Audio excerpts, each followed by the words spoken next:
নন্দিনীর ভালো লাগা থেকে সকলকে স্বাগত জানিয়ে আজকের দিনটা শুরু করলাম।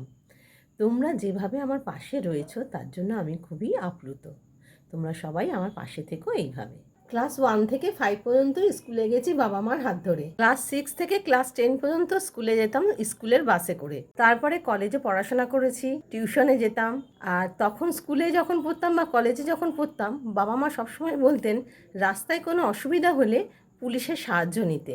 আমরা এখন যেরকম পরিস্থিতির মধ্যে দিয়ে যাচ্ছি এরকম পরিস্থিতিতে দাঁড়িয়ে আজকের প্রজন্মের অভিভাবকদের কাছে আমার একটাই প্রশ্ন, আপনারা তো আপনাদের সন্তানকে স্কুল কলেজ নানা রকম শিক্ষা প্রতিষ্ঠানে পাঠাবেন, বাড়িতে তো আর তাদের বসিয়ে রাখবেন না, কিন্তু রাস্তায় কোনো বিপদে পড়লে কি আপনারা পুলিশের সাহায্য নিতে আপনাদের সন্তানকে বলবেন? মানুষরূপী অমানুষগুলো চারদিকে যে সমাজে ঘুরে বেড়াচ্ছে তারা কি আদৌ নিজেদের পরিবর্তন করতে পারবে?